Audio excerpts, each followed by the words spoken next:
بمجاري دقل برزكي أكوش هندام ريبابريا أك بارتي يا ديار بكري جا ستوديين مال ديار بكري قلت بيش دكن برزكي بارباش طب خيراتي جبو كردستان 24 شما اردوغان سردان خوش بو عراقي باش خز جبو پشتی هل بشارتن انشاره داريان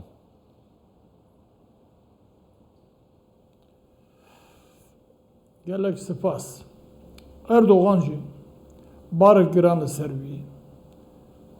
Li gora wî bi hing tişta difikire. Hilbijartina ji nav destê xwe derxe. Ê daha rehet fikr û remanê xwe tê xwe ortê.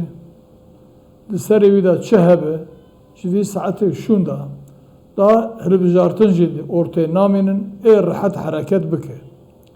Li gora wî hing tiştek ana di serê wî de engelin manein ê wana daha rehet bicêbîne.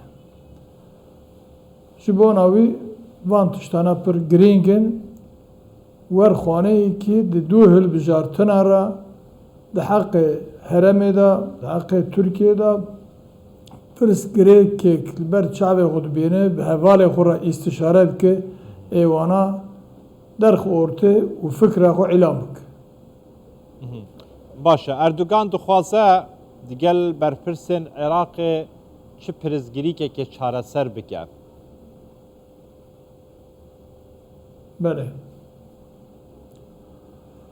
Erdoğan û rêveberê din jî baş zanin ki heng pirsgirêkek her nebûne di nêvî de mane vana ji ortê rake. Huzûra vî heremê lazim e. Ew jî bi van pirsgirêka ve girêdayînin. Ew hetak ji ortê ranebin huzûr û refah tuneye.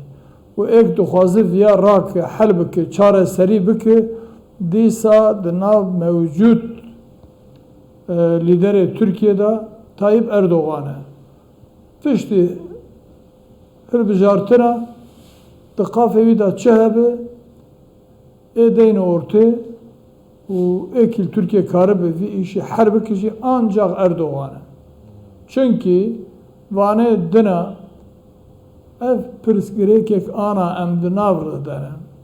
Pêve didin û digirin serê Kurda û serê Tirkiye gişî değişîne meriv rast xeber di mucîdê van problema ew bixune.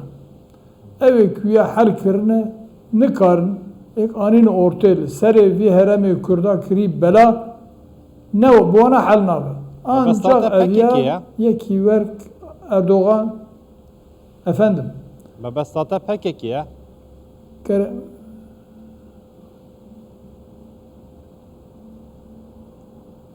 çiya PKK yani tu dibêje ku çareyek ji çareseriyan yan ciwan mijaran ku gotûbêj dikin digel Iraqê ku di ortê da çareserî jê ra bêdîtin yani PKK ye mebestate ku yek ji wan dosyan e di navbera Iraq û Tirkiye gelek caran gotûbêj li ser hatîne kirin.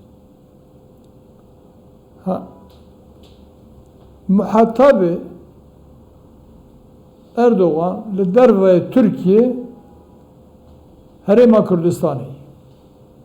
Erdoğan bi PKK re van îşana müzakere nak.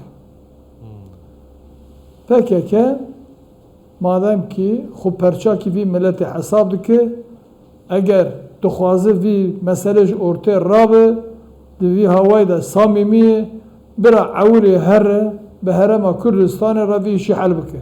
Bibe viya bela serê me gişiye em yek rihesiz bibin êdî jî pêra dibin bira rûnê yekîtiyê ava bike viya en mantıqliyê wî li ser Herêma Kurdistanê ki îro li dünyayê statûkê wî heye hatî qebûl kirin di resmiyeta dewleta da jî ek hinkî ragbet bibîne. PKK bira Kurd Iraqê re viya rûnê hel bike wana jî muhatabê wan ek Erdoğan wan muhatabî qebûl bike. Ne were bi tê varê esker bikujî serê sibê bê were em rûnekê li masekî van îşana ciddiyeta îtoneyê.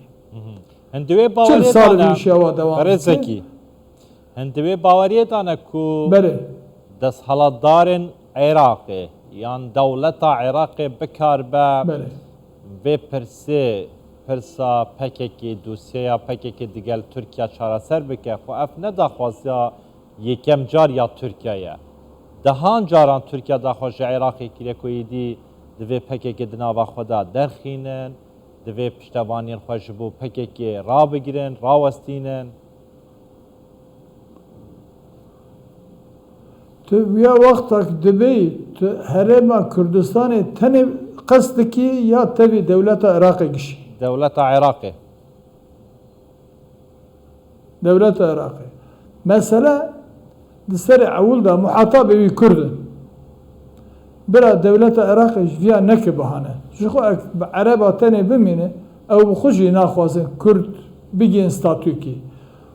Kurd ji vîya baş zanin ek karibin tiştek baş bikin û rihet bibin ancak bi Tirka re bi ewilî bi devleta Türk re wexta bu Ereb bi xwe berê wê bên rê. باشه برای Kurd زکی Iraqê دبیجی عرب نخوازن که گرد بگن بله. ستاتویا که خواه سربخویا که خواه ترک دخوازن Türk û Ereb ferqa wan çi? Devletê Ereba 4-5-6 hebin. Wexta ki îja bike xul hevdû dicivînin. Türk aqilê wan hebe di vî herêmê da jî Kurda başqatir dostê wan tune. Wana gelek carî jî îspat kirine. Di herba cîhana yekemîn de jî eger Kurda bi dil destek neda Tirka wallahî muwefaq nedibû. Qet hing tiştê heqîqî em ve neşir. Kurd baqil bin, dostê wan ancak Türk bin, Türk karibe vî îşî bi aqil bi mantık bimeşîne gerek destê xwe Kurdan neqetîne bi hevdû re hereket bikin. زار باشه برای زکی آکوش اندامی ریوبریا آک پارتیه دیاربکر جه ستو دیرمل دیاربکر گلمه و گله که سپاس فین هر هبن